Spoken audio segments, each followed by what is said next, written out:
Sesungguhnya pertolongan Allah itu tidak datang karena sesuatu yang berasal darimu.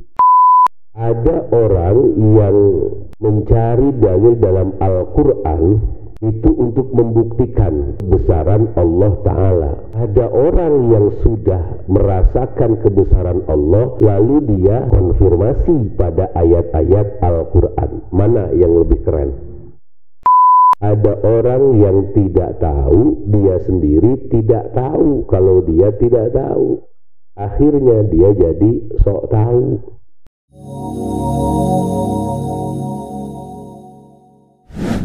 Alhamdulillahirabbil alamin. Anzala as-sakinata fi qulubil mu'minin liyazdadu imanan ma'a imanihim.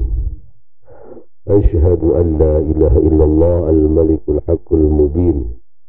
Wa asyhadu anna Muhammadan abduhu wa rasuluhu shadiqul wa'dil amin. Allahumma salli ala man sammaitahu Ahmadan wa Muhammadan wa Sayyidina Muhammadur Rasulullah. Subhanaka la ilma lana illa ma 'allamtana innaka antal alimul hakim. Rabbi shrah li sadri wa yassir li amri wa hlul 'uqdatam min lisani yafqahu qawli. Segala puji bagi Allah yang melimpahkan anugerah begitu banyak kepada kita sekalian,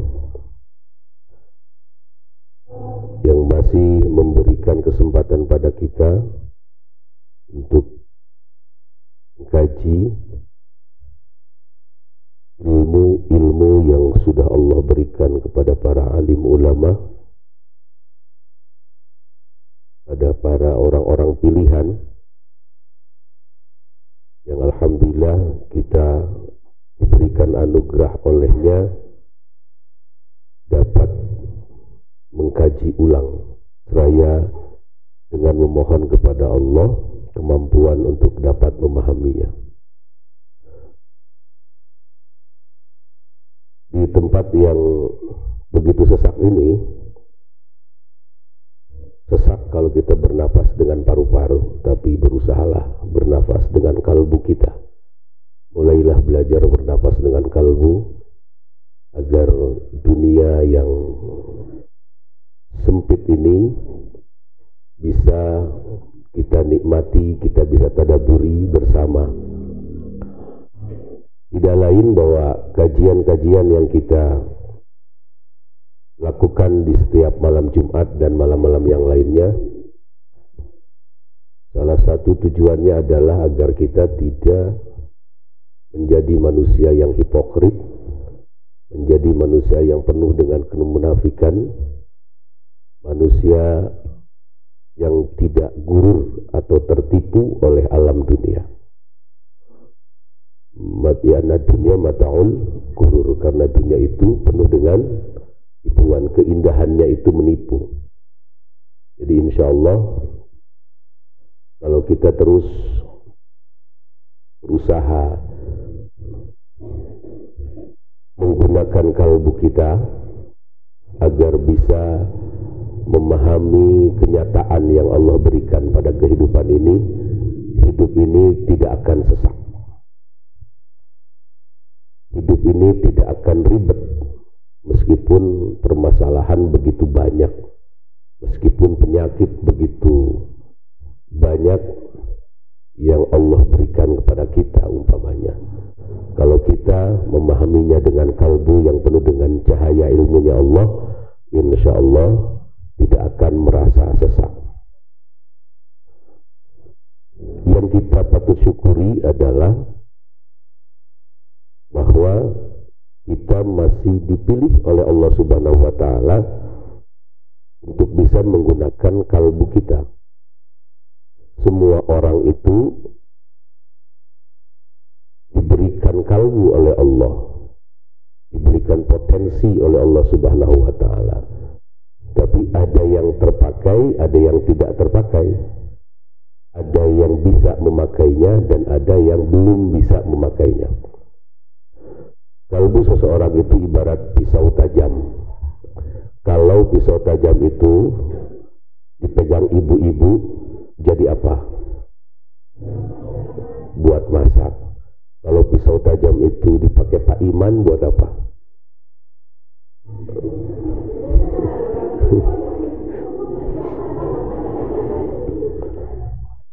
Buat ngurut kumis.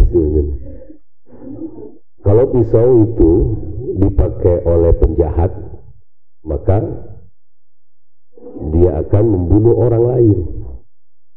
Jadi artinya pisaunya sama dengan Al-Quran. Al-Quran itu sama, tapi kalau Al-Quran dipegang oleh orang yang pemahamannya radikal, maka dia akan jadi teroris. Padahal Al-Quran itu di dalamnya tanpa ada satupun tipuan, tanpa ada satupun muslihat. Oleh karena itu bersyukurlah kepada Allah. Semoga kalbu yang Allah berikan pada kita ini bisa kita pakai untuk memperkuat iman kita, mempertebal keyakinan kita kepada Allah Subhanahu wa Ta'ala. Salawat semoga tersampaikan kepada Kangjeng Nabi Muhammad, dan juga salam semoga tersampaikan kepada sang Nabi Muhammad SAW, yang di langit disebut Ahmad, kalau di bumi disebut Muhammad, dan kalau kita memanggilnya adalah Sayyiduna Muhammad SAW. Beliau adalah Madinatul Ilmi. Tanpa beliau hidup kita tidak akan bisa berjalan di jalan yang terang. Ada orang yang terangnya dengan cahaya Kangjeng Nabi itu sudah sempurna, ada yang belum sempurna, dan ada yang tidak sempurna. Semoga kita masuk ke manusia yang mendapatkan cahaya Kangjeng Nabi sempurna. Itu bisa dilihat dari pratingkah keseharian kita. Tapi orang yang sudah sempurna, disempurnakan oleh Allah cahayanya, akhirnya dia mengerjakan apa yang diperintahkan oleh Allah melalui Kangjeng Nabi, tidak boleh menghina atau mengejek orang yang belum sempurna. Jadi kalau seandainya ada orang yang baru sholatnya cuma seminggu sekali, biarin. Itu masih ada cahaya Kangjeng Nabi. Sholatnya cuma Jumat doang, gak apa-apa. Bahkan ada yang setahun sekali kan sholatnya, Idul Adha, Idul Fitri, gak masalah. Berarti dia masih ada di dalam dirinya cahaya Kangjeng Nabi Muhammad SAW. Nah, kita teruslah roja pada Allah, teruslah berharap agar keimanan kita semakin kuat, pemahaman kita terhadap sifat-sifat Allah semakin disempurnakan oleh Allah Subhanahu wa Ta'ala. Tentunya diawali oleh jihad kita. Ada husnul amal namanya ya. Husnul amal di dalam Al-Hikam itu yang sebelumnya dijelaskan perbuatan yang paling oke, perbuatan yang paling terbaik itu seperti apa. Husnul amal itu adalah sirrul ikhlas. Adanya ikhlas, adanya ridha dalam menjalankan hidup. Nah, itu orang yang sudah sirrul ikhlasnya menjadi sebagai pegangannya dalam hidup ini. Oke, baik. Kita masuk ke yang keberapa? Asy-Syaikh Al-Mukarram Al-Ustadz Agung Nugraha.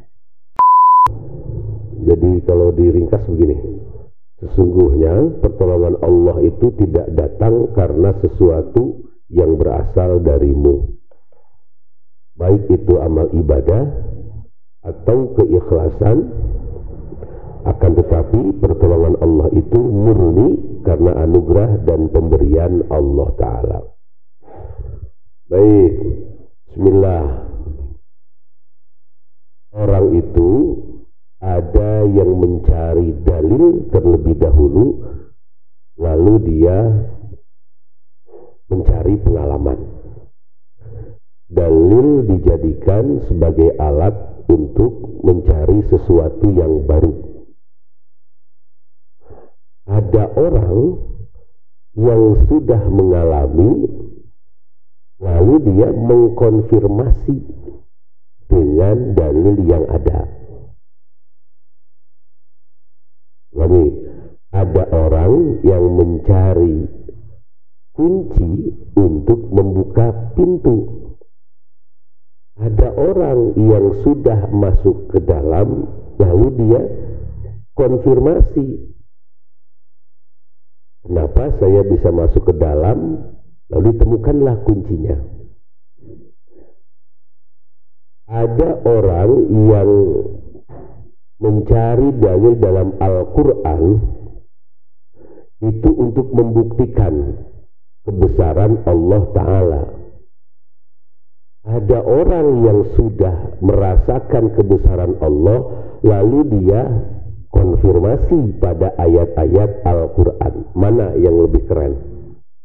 Kalau yang pertama dia nyari dulu, dia udah punya bekal, lalu dia dengan bekal tersebut mendapatkan pengalaman.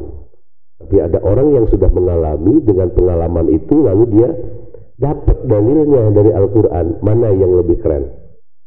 Yang kedua ini akan lebih baik karena dia akan cepat, keyakinannya lebih bertambah.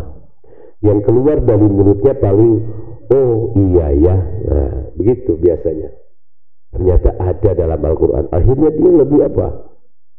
Lebih yakin dengan hal tersebut. Makanya jadi orang itu ketika kita nggak tahu harus percaya kalau kita nggak tahu. Karena kata Al-Ghazali kan begini, ada orang yang tidak tahu, dia sendiri tidak tahu kalau dia tidak tahu. Akhirnya dia jadi sok tahu, merasa dirinya pinter padahal dia nggak pinter. Bahaya tuh orang kayak gitu tuh. Dia tidak tahu kalau dirinya tidak tahu. Dia tidak tahu kalau dirinya nggak berilmu, tapi dia sok-sok jadi alim, sok-sok jadi orang berilmu. Nah, itu bahaya. Nantinya kesananya apa? Jadi apa? Sok tahu. Ada orang yang tidak tahu dan dia tahu kalau dia tidak tahu. Orang yang begini biasanya akan mencari tahu. Yang kedua ini masih mending, dan ini jihadis ilmu biasanya. Orang-orang yang haus dengan ilmu karena dia merasa saya itu bodoh, saya itu nggak paham tentang urusan ilmu dunia dan akhirat. Maka dia cari, saya nggak paham tentang gimana caranya meyakini Tuhan, gimana caranya membuktikan Tuhan ada. Maka dia cari tahu tuh. Yang selanjutnya ada orang yang tahu dan dia tahu kalau dia itu tahu. Orang ini biasanya orang yang suka berdakwah, para guru, para ustadz, para masyayikh, para alim ulama. Karena ketika orang itu tahu dan dia tahu kalau dia tahu, tugasnya adalah menyebarkannya, tugasnya adalah mendakwahkannya supaya orang lain menjadi tahu. Yang terakhir, ada orang yang tahu tapi dia nggak tahu kalau dia tahu. Wah, ini orang unik nih kayak gini. Ini biasanya soleh banget yang begini nih. Dia mengerjakan sesuatunya ya selonong aja, lillahi ta'ala aja. Wah, ini baik nih, dianalisa dengan kemanfaatannya, kayaknya manfaat nih, makanya dia kerjakan. Dalilnya apa? Tahu. Pokoknya saya mau melakukan apa yang saya bisa lakukan untuk orang lain. Jadi kalau ditanya pekerjaanmu apa? Pekerjaanku adalah apa yang aku kerjakan hari ini. Wah, itu orang keren tuh. Kalau ditanya pekerjaanmu apa? PNS. Wah, berarti dia bergantung tuh pada PNS tuh. Pekerjaanmu apa? Supir. Oh, dia bergantung tuh rezekinya pada dia diberikan anugerah supir. Ada orang kerjaanmu apa? Saya dagang, berarti rezekinya bergantung pada dagang. Tapi yang paling keren adalah orang ketika ditanya, apa pekerjaanmu? Pekerjaanku adalah apa yang aku kerjakan hari itu. Berarti dia tidak tergantung pada apapun. Artinya orang kayak begitu tuh biasanya dia akan mengerjakan selagi itu bermanfaat untuk dirinya dan orang banyak. Gimana kalau kita sudah jadi PNS, sudah jadi guru segala macam? Ya tinggal dibalik aja narasinya, kalimat-kalimatnya tinggal diperbaiki aja. ditanya nanti kalian sudah jadi apa? Sudah jadi orang sukses, pengusaha keong racun misalnya. Ya, keong racun itu kan bisa dipakai bisnis. Usaha keong bisa jadi duit itu. Apa usahamu? Jualan keong racun. Wah, berarti dia menyandarkan rezekinya pada keong racun. Ketika ada keong tidak beracun, dia nggak bisa jual. Nah, makanya ketika ditanya, boleh kita mengatakan sesuai dengan profesi kita, tapi dalam kalbu kita katakan saya mengerjakan apa yang pekerjaan saya adalah apa saya akan kerjakan hari ini. Nah, itu artinya dia bisa jadi paginya dia mau berangkat ke kantor, mau berangkat ke pasar, mau jualan keong racun itu, tiba-tiba di tengah jalan ada orang minta tolong. Akhirnya pekerjaan dagang dia tidak selesai kan, dia mengerjakan yang lain. Nah itu orang kayak gitu biasanya orang yang pasrah, orang yang berserah diri pada Allah Subhanahu wa Ta'ala. Bukan berarti tidak punya profesi lagi.